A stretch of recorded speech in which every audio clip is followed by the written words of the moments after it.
Morning, folks. I'm Chairman Joe, Sneaker Principal. It is January 1st, 2025, and Happy New Year.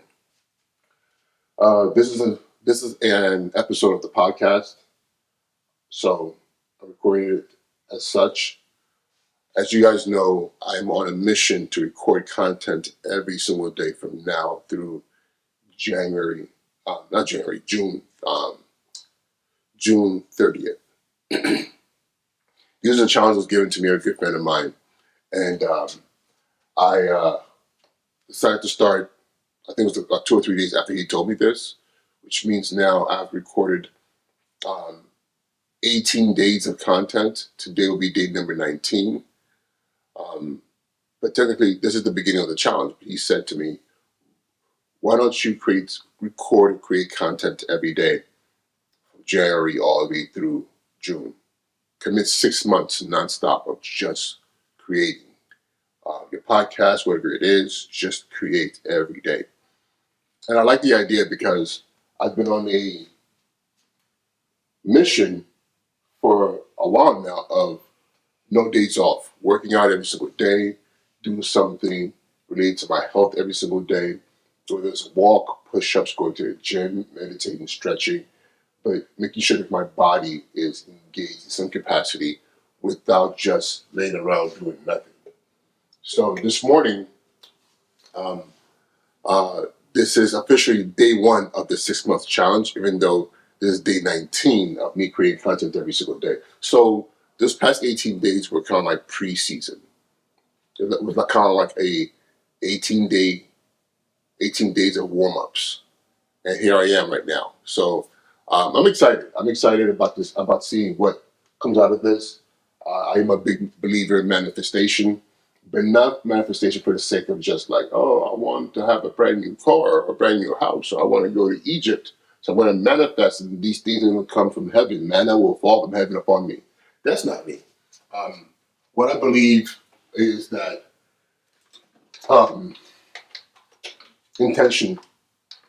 being intentionality, being very clear on what you want, and having a plan to getting it. If it's just the fact of just sitting around and just saying, okay, if I dream it, it will come, I think that's complete nonsense. For me, it's really about making sure the work is in place, the tools for the worker is in place to get what you want, to fulfill that mission, that goal, that vision that you have for yourself. Part of the noise, I'm making coffee.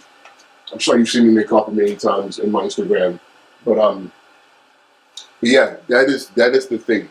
It's have a very clear intentionality, and I'll tell you this: my intentionality this year is really about seeing what happens if I put all of my energy into a particular thing for the long haul. And I'll tell you why this is important. And this might come off kind of a bit of a ramble, but I believe if you stay with me throughout this whole entire podcast episode, you will get something out of it that you didn't expect.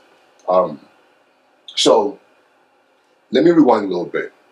Why is today important? Why is 2025 important? Yes, it's the brand new year. A lot of you are now creating your resolutions, and you're like, I'm going to the gym, I'm going to do this, I'm going to do that. And my thing is this: I don't have a resolution. I have a mission. And the mission itself is not just tied into 2025, it's tied into the next 25 years of my life.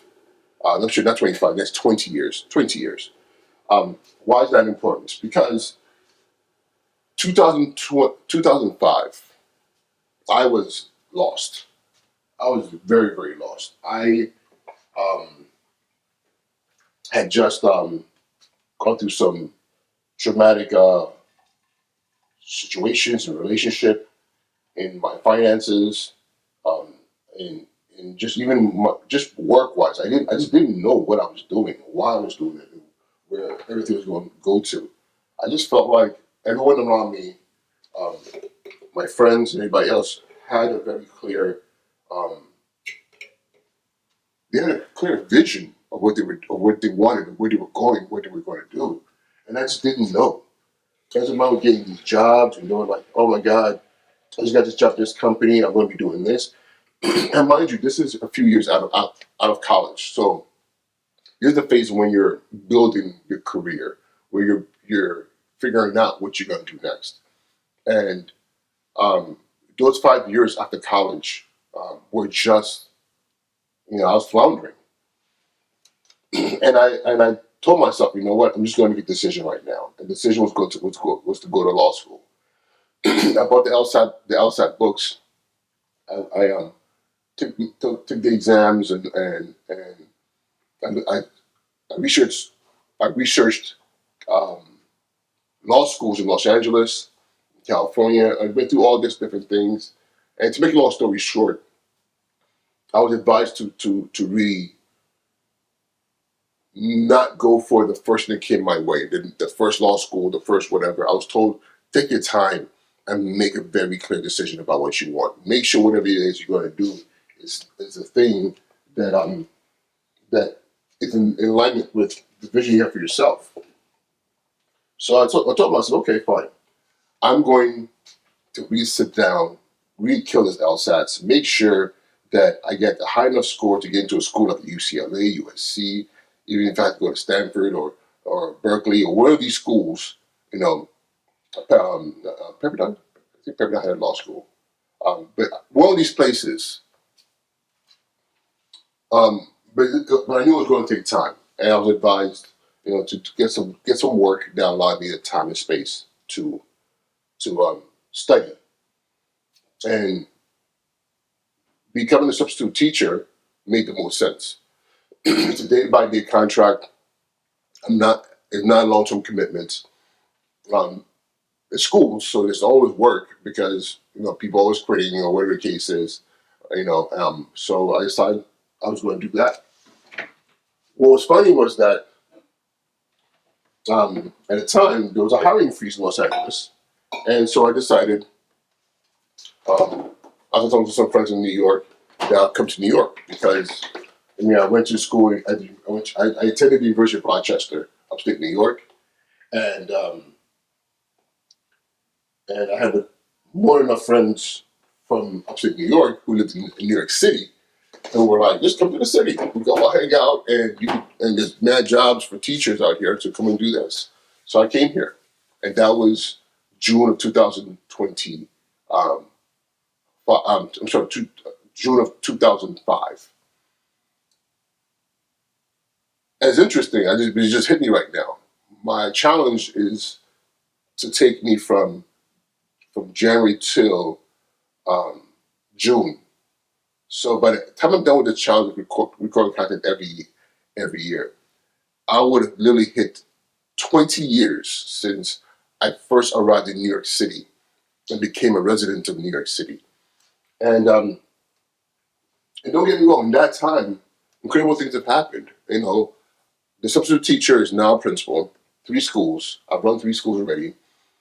Um, I'm in the process of training to become a superintendent, and I'm not fully superintendent or district level, central level type positions. And I'm not fully sold on that. I don't know if it meshes with my spirit and my vision for myself and the kind of person I am in these roles. Um, to put it all together, I am definitely at a transition. I am in the same position I was 20 years ago, just at a higher level. Like now, and I'm not lost, I'm not like confused, but there is a space of, what's next? Because somebody might say 20 years in education, oh my God, retirement is around the corner. And I am not that guy. Trust me, I am not that guy to be like, oh my God, my retirement, when I hit 65 or 55 and all that. That's just not me. Like my brain doesn't even understand what that even means. But my thing is this: purpose. My purpose in life is to do what I was blessed with the talents to do until I can't do them anymore. Not because I am, emotionally exhausted or I'm stressed or I'm sad or because I can't deal with the people anymore. No, because I'm going to keep building and creating things because this is what I love to do. I love, you know, fixing schools. I love developing talent. I love creating content. I love these things. And my job is to find a way to have all these things mesh together and, and into a thing that continues to bring me joy. And I know right now that I'm saying a lot of things from the I, but I'm hoping that you're hearing I for yourself as well. Like you yourself, as you're listening to this, um, what drives you? You know, what drives you, and how does that thing that drives you connect you to this new um, year? And mind you, now we've reached a quarter of a century in this century. Because 25 years has passed since 2000. People thought it was the end of the year. People thought it was going to be massive breakdown technology. I remember 1999, we were stocking up on water and food in the house because we really thought that the clocks wouldn't know what to do as far as resetting to 2000, and because it was just weird. It was all these things that were happening, and we were just like lost as a people, as as as members of this humanity. And here we are now, 25 years later. The internet, Bitcoin, crypto, um, AI. The world has changed so much. Even the fact that I'm doing this right now is incredible because now this is normal. Being able to record content and create like this is like normal. And it blows my mind because in college I was a film major. You had this clunky camcorders, and we were recording on 8 mil or Super 8s and on tape which we had to digitize, and it was just super annoying because sometimes the digitized jitty I can't even say it, digitization. Whoa, my apologies. That's my African brain and my African tongue sometimes struggling to make sense of these Western words. But digitizing tape, man, was so like if and buts because you will set up your equipment to start digitizing that tape, and it will take hours, and sometimes you come back and nothing happened, or something bad happened, or it didn't. It got stuck in some path, and and here I am now. I can literally record content, and I can take this and have it uploaded. I can have it edited in 15 minutes and uploaded within 30 minutes, and it's for the world to see. Again, this is the world we're in right now. So 2025, 20 years in New York City, 20 years in education, a little over 20 years, but 20 years within New York City um, system. Um, and my question now is, what's going to happen in the next 20 years? I don't want to just manifest. I want to be very intentional in saying that over the course of this next 20 years, I'm not talking about this year. I'm not doing a new resolution for this year because I'm going to continue with what I was doing um, prior to um, this past midnight. I'm going to engage in making sure my health is on point. I'm going to make some tweaks. Not because it's a new year, but I'm going to make some tweaks because I know I'm starting to plateau physically. I'm plateauing. Maybe my body's getting used to what I've been doing for the past almost a year. So now it's a question of going further into this year. This year I'm going to be 49. So this is my last year in my 40s as I go into my 50s. And the question is, how do I ensure I keep maximizing and optimizing my health, but then also my mental? How do I make sure I'm maximizing my my brain and how I think and what I produce? Um, I'm hearing too many people at this point in time who are starting to suffer from mental um, uh, degeneration. earlier and earlier. And my thing is absolutely not. Like, I'm going to push myself to be my best self, period. And maybe that's part of this content creation, the fact that every day I have a purpose between my health and creating content, but then also running my school and also being a dad. I mean, that's something that's very important. For those of you who don't know, I have two amazing children. I have a son who will be 5 years old in 3 months' time. I have a daughter who she turned 6 last October. They both attend amazing schools. They are brilliant, far beyond what I was at their age. And and myself and their mother, we're working very hard to create amazing spaces for them, and so that they can fulfill their destiny in this world. And as a parent, for me, it's all parents would do this. We want the best for our children, but it's funny because as I stand here right now, I don't even like some people are like, oh, my child's gonna be this, my child's gonna be that. I don't know what they're gonna be, but I do know one thing: I'm going to give them all the tools that they need to conquer and dominate in whatever field that they choose to. If they choose to be bums, they will conquer and dominate as bums. If they choose to lead, they will conquer and dominate, whether it's the United Nations, whether it's as a school principal, whether it's as a community organizer, whether it's just being a McDonald's manager. They will conquer and dominate. They will not know the gray area. It's either zero or it's 1,000. Because I want them to understand in this world, there's always somebody who is coming after your position in your spot. And then as long as they understand that, then they can now navigate how they want to use that information. But that's for me what I'm doing with them. Um, but yeah, so I have these children, and they're part of my purpose. Everything that I do is to make sure that they have what they need to be successful. You know, and their success is my success. So yeah, it's a new year, and I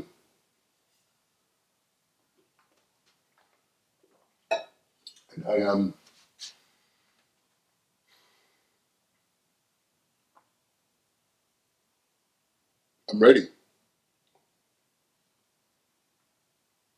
I know this. I can feel in my bones. This year is going to be interesting. There's going to be some bumps in the road.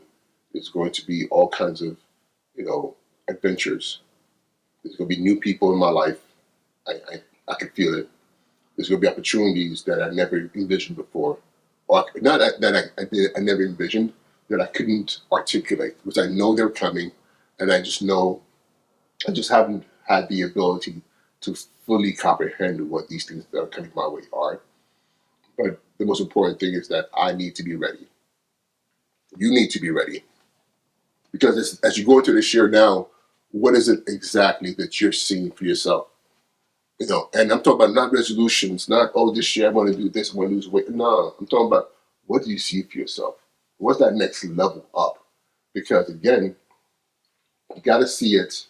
And if you don't see it, you have to sense it and just be ready for it. And being ready doesn't mean you stand still and just like, okay, when it comes, I'm going to be here. No, that you're doing things to put yourself in that position to be ready. If it means um, reading more, if it means exercising more, if it means eating right, if it means making sure that your space is constantly clean and ready for that next phase. You know, these are the things that you need to make sure that you have in control. Because the worst thing you can do is the opportunity to come and you're not ready. The opportunity to arrive and you're completely, completely taken aback because you didn't see it coming. 2025 is about seeing things coming. And even if you can't see it, sensing it and believing it's coming. You know, and the other thing too is not allowing the naysayers, other people in your life, to dictate to you what how things should be. There's the one thing that I'm going into the next 20 years of my life with, and this is gonna make a lot of people upset. I'm gonna tell you what it is. I'm not living for you. I don't exist for your pleasures, for your happiness, for your needs and your wants. My existence is first and foremost to optimize my ability to create, to provide, to make things happen. And if I do those things, then guess what happens? By just sheer proximity, you benefit from it. But if I'm spending my time worrying about you and you and you and you and you and how you feel about what I'm doing, how you feel about my product, how you feel about, then guess what ends up happening? That becomes my work. That becomes your work. If that's how you choose to live your life.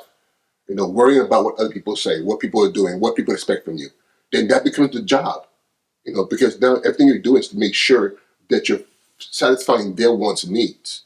But what about your wants and needs? Because my thing is, I'm going to worry about how I'm doing, what I'm doing, how I'm getting there. Am I meeting the goals, the vision, the mission that I've set for myself? Now, so what's set for me? But have I set for myself? Because once I'm doing those things, guess what's going to happen? I'm going to reach those levels that I need to reach to accomplish my mission, to get myself to the next stage, that next level. And in return, my loved ones are going to benefit. If I eat, they eat. If you eat, they eat, right? So that's the thing that I am really putting my foot down. I've actually put my foot down about this for months now. But now it's time for me to just go all in. I love my family. I love my people. But,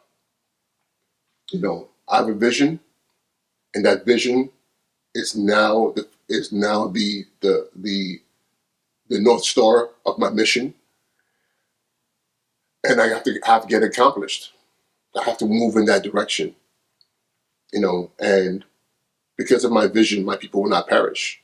My favorite scripture in the Bible is, my people perish for lack of vision. I have vision. That vision is to be accomplished.